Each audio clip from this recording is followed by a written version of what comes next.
Chronic Illness Therapist podcast. This is meant to be a place where people with chronic illnesses can come to feel heard, seen, and safe while listening to mental health therapists and other medical professionals talk about the realities of treating difficult conditions. This might be a new concept for you, one in which you never have to worry about someone inferring that it's all in your head. We dive deep into the human side of treating complex medical conditions and help you find professionals that leave you feeling hopeful for the future. I hope you love what you learn here, and please consider leaving a review or sharing this podcast with someone you love.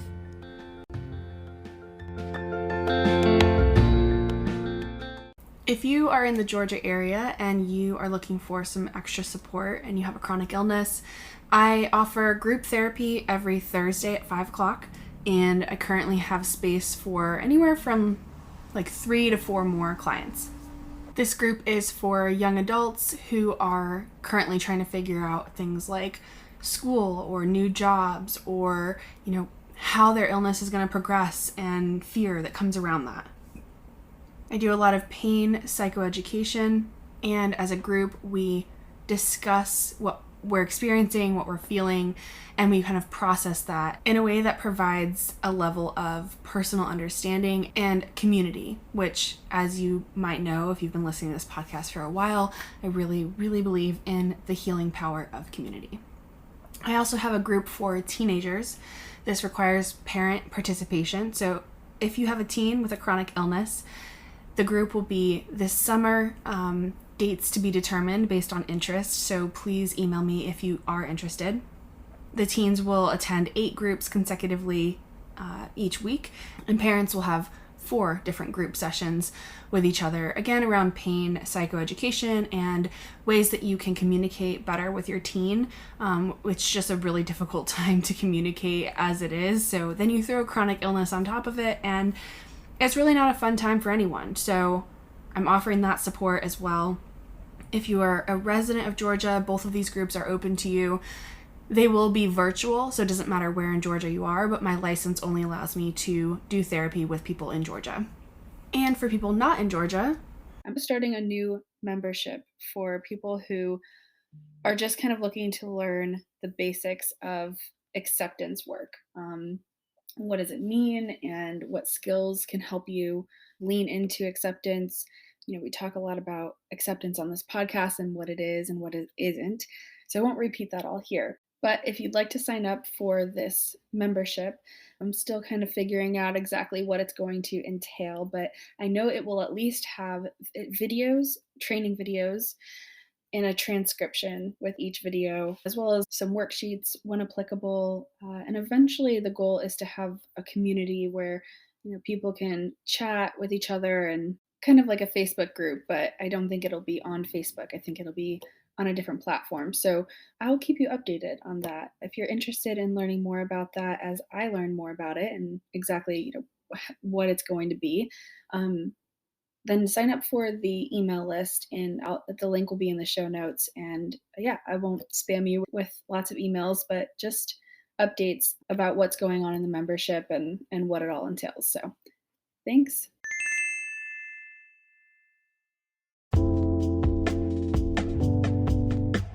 Here's the thing about flare-ups. Flare-ups are inevitable.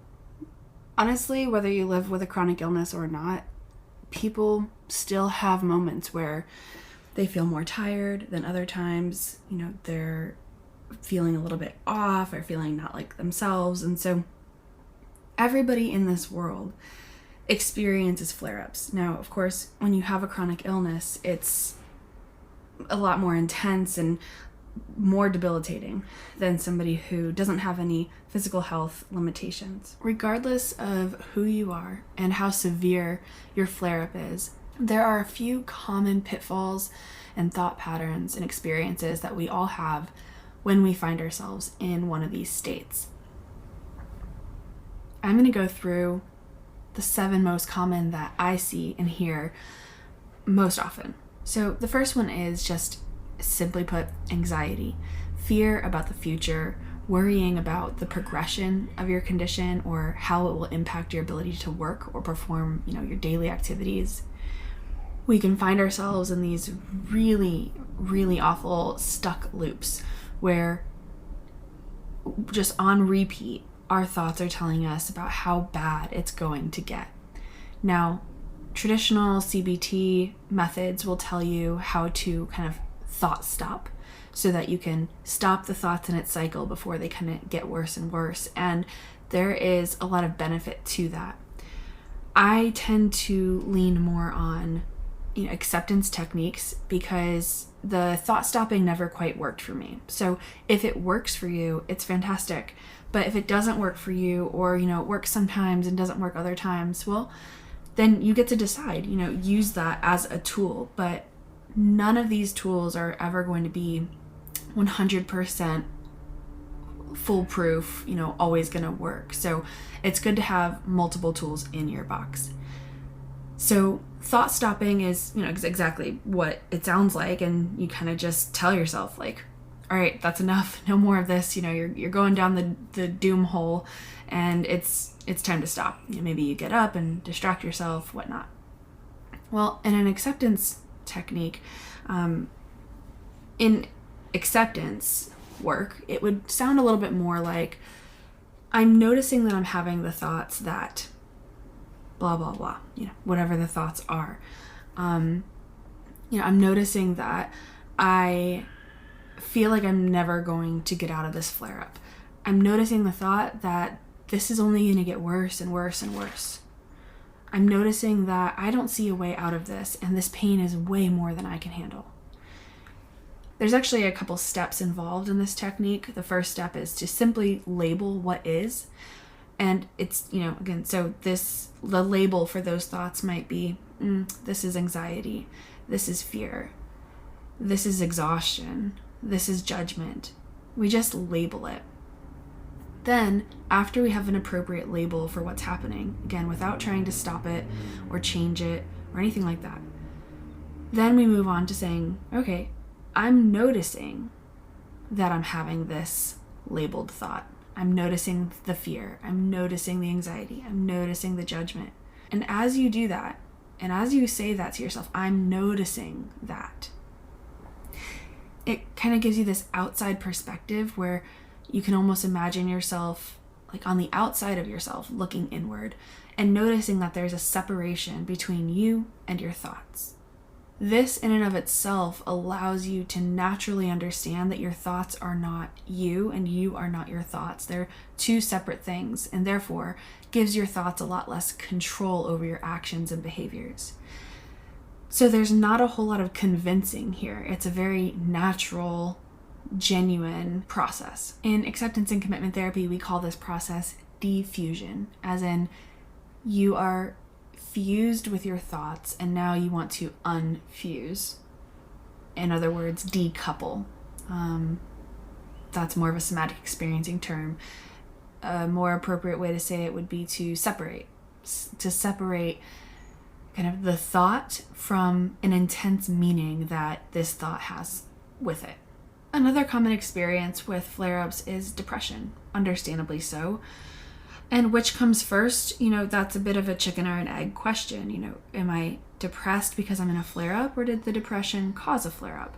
And the fact of the matter is, in my world, it doesn't truly matter what came first, because the way that we treat it is still the same. We use the same diffusion technique. I'm noticing that I think I'm lazy, or, I'm tired and therefore I'm lazy. Now I notice I'm having the thought that I'm lazy. Depression is more of those like low, hopeless kind of feelings. We start to feel desperate, and there are, certain things that we find ourselves doing when we're in a state of desperation. So the reflective process here is you might label, instead of labeling it depression, maybe you label it despair. I'm feeling despair right now. Now, what are the things that I usually engage in when I'm feeling despair? So we're not trying to change it. We're not trying to make ourselves get up, make ourselves snap out of it. Again, if that works and that's a tool that works for you, then there is a time and place for that. But if you notice that whenever you try to snap out of it and then later on, all of the thoughts and feelings and emotions just boomerang back, that's a good sign that maybe some more acceptance work might be appropriate for you. So you might recognize through reflection that when you're feeling desperate, you become, maybe you vent a lot. Maybe you even complain a lot. Or maybe you isolate a lot and you don't tell anyone anything. And that also is pretty dangerous. It can be pretty dangerous. Or maybe you turn to substances, or you binge on Netflix or social media, and you kind of, it's like way more than what even you deem okay for you in your life, and it causes you to just feel worse afterward. So we notice what behaviors we engage in when we feel this way, and just through noticing that and bringing awareness to it, that little piece right there is how we're going to bring about change. But if you try to change it too quick, a lot of times our body will just really stop us in our tracks. And a lot of people will call this self-sabotage, lack of motivation, things like that. I don't believe in either of those concepts. I don't think they're real. If we're not doing something that we know we should or that we want to, there's a very valid reason for it. And the more that we validate that reason and look at it without judgment and accept that it is what it is, you'd be surprised at how much faster you're able to then re-engage in the activities that you want to do. Because you've brought your fight or flight self-defensiveness down through that acceptance work, and all emotions and thoughts and feelings are temporary. Flare-ups are temporary. Depressive episodes are temporary. Anxiety is temporary. Happiness is temporary. Contentedness is temporary. Every thought, feeling, and emotion you have is temporary. So we learn to practice non-attachment, and that goes hand in hand with acceptance work. It's a lot easier to accept what is when you know that it's not going to last. And it's also easier to accept what is when you're not trying so hard to make a certain outcome happen for yourself. When you just allow outcomes to kind of come and go as they will, we make a lot greater strides in our effort to live more meaningful and purposeful lives. So the third thing I see a lot when we're going through flare-ups is a lot of guilt. Because it's harder to engage in our responsibilities, we feel like we're letting other people down. We feel like we're letting ourselves down. There's a feeling of like, I'm not contributing to this household, to my workplace, to society, and therefore I'm not good enough. But again, when we go back to this concept of everything is temporary, you're not contributing right now in this moment, which may or may not be true. But again, in acceptance work, we don't really care if things are true or not. So you might expect me to kind of go into a monologue about how, you are contributing just by being a human, and, you're worthy, and all of those things are true. In my lens, they're true, but they may not be true for you in this moment. You may not believe it. And my job is never to force somebody to believe something that's different than what I believe. To me, that's a form of violence. So my job is to sit with clients, friends, and people when they're in this space of desperation without trying to change it. My goal is to support you through it, not to tell you you're more wrong than you already feel. Even if that means I'm sitting with it and not trying to convince you that you're wrong, that you're worthless. I know this sounds probably just awful, but just stick with me for a moment, because I promise it gets better. So in this moment, in a flare-up, you're down and out, you're not contributing to society, you're not doing anything, again, in this moment, but it's temporary. And when we keep that in the back of our minds and in our core, in our center, that everything is temporary, it gives us this ability to kind of see a way out and to see the light at the end of the tunnel, because you're not hung up on what's impossible to change right now in this moment. Instead, you're kind of thinking about, okay, this is a pothole right now that I'm in, but if I call AAA, if I call a friend, if I call somebody who really has some expertise in getting cars out of potholes, I'm going to be okay. And that goes a little bit into, the depression aspect of as well. All of this can kind of overlap a little bit. So if you're feeling guilty for not contributing as much as you would like to, keep in mind that guilt is I've done something wrong, and shame is I am someone wrong.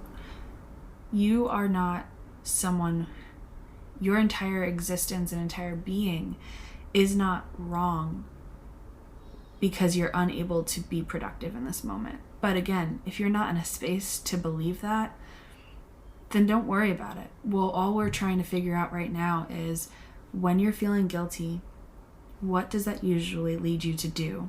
Does it actually increase your productivity, or does it further hurt you and bring you more down and cause a flare-up to maybe even last longer than it might have, without all of the guilt and the persistent thoughts of low self-worth? And if that's the case, we don't have to change our thoughts. Our thoughts will naturally change on their own when we engage in behaviors that are meaningful to us.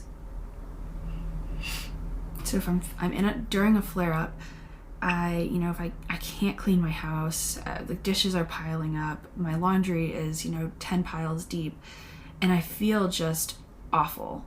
Again, I label that. I feel awful about the fact that my house is a mess right now. And I know that this is temporary, and I know that it's somehow, some way, gonna get done. And because of that, I'm gonna do what I need to do for my body right now and enlist the support that's available to me. There's been times in my life where the only support I had was listening to podcasts like this, or watching YouTube channel videos, or following Instagram accounts that, made me feel good. Other times I've had friends and family and my partner and, people around me to help with the things that I was unable to physically do. I think guilt is probably one of the easier things to change, more so than anxiety or depression, because guilt is just about doing something wrong. And so if it's just about doing something wrong, then small, subtle shifts can start to naturally change some of those thoughts and feelings. And so on that same token, I would say the fourth thing that I see most common is shame. I am someone wrong. I am worthless. The world would be better without me.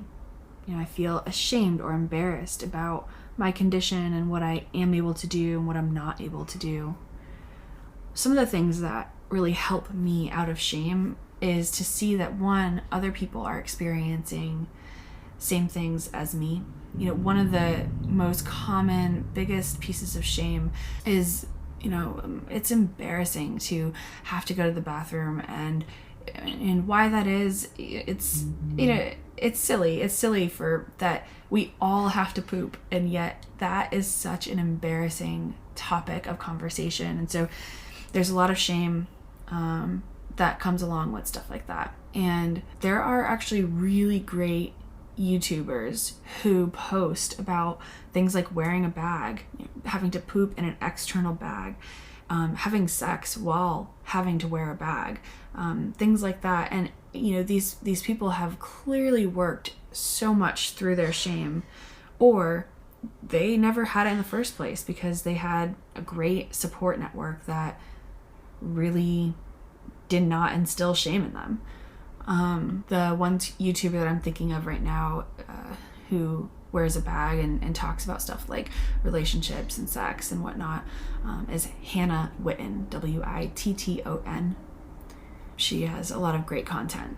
So just seeing other people and seeing how they handle things, what they're going through, knowing that you're not alone, seeing them like walk through it without embarrassment, it allows you to then model and mirror their behaviors. So once again, you don't have to change your thoughts. You don't have to try to convince yourself to not feel shame. Instead, we just seek out people who are already living lives the way that we want to live, and naturally change will start to happen and occur for us. And the fifth most common thing I see would probably be anger. Anger lets us know that a boundary has been violated. And sometimes that boundary was, self-imposed, it was unnecessary. Other times it was completely necessary. So we have a reflective process when it comes to anger around, is this justified anger or is it not, basically? And that justified versus not, it truly is based on your own morals, your own values. And so it requires a lot of self-reflective practices.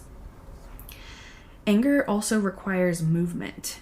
That's why when I was dealing with my own anger postpartum, I sought out a somatic therapist.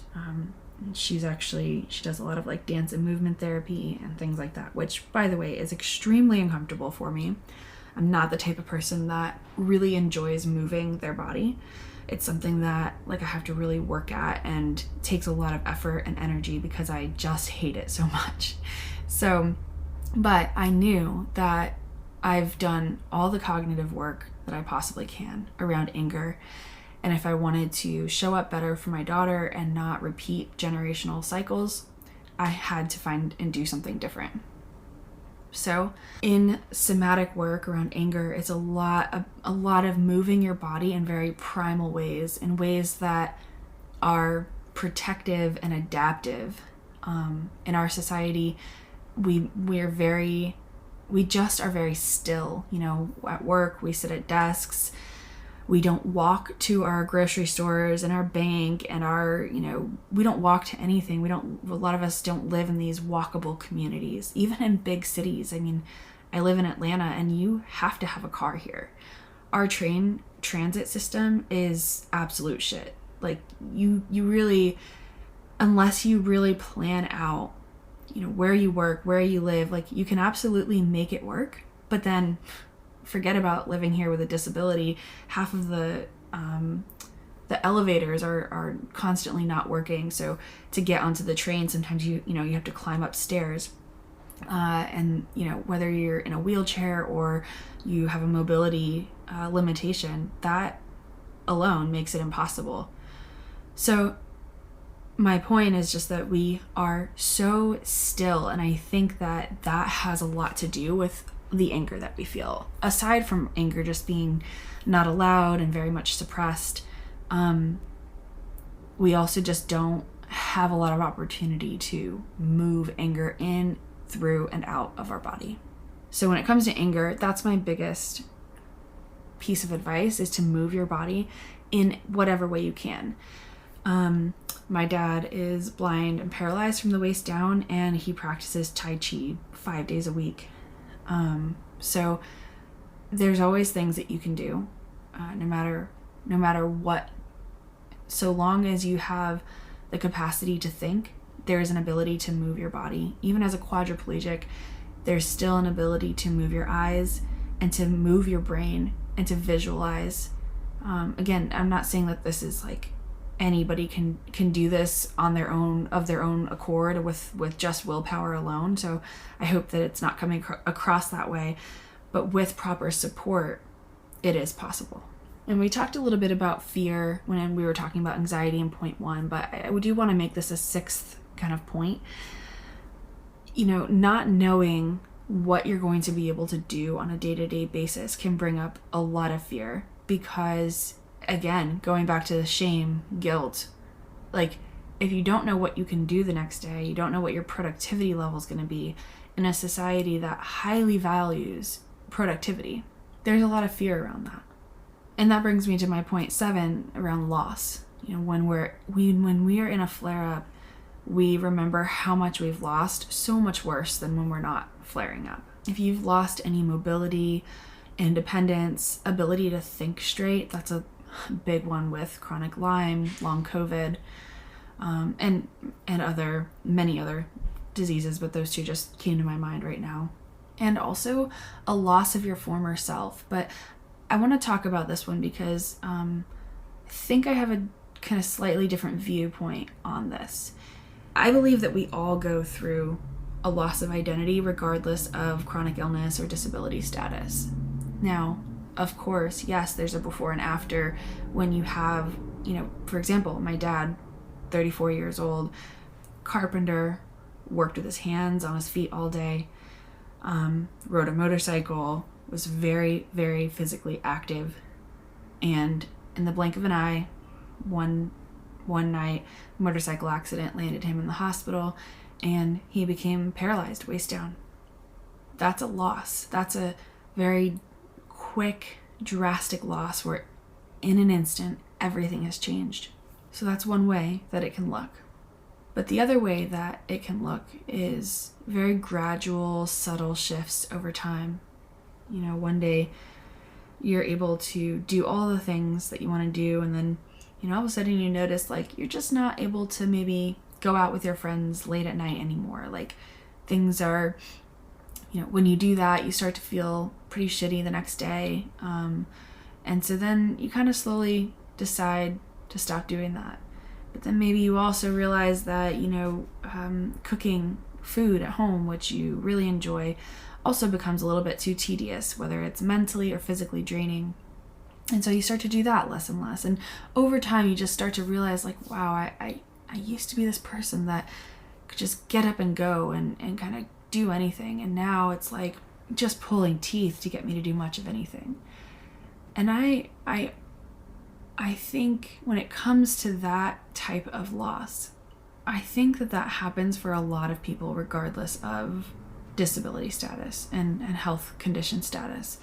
And I just think it's something that we don't talk about in the society. We don't talk about loss because we live in a very like CBT kind of world where you're just kind of used to people saying, oh, don't think that way. Like you're doing just fine. People just can't handle discomfort.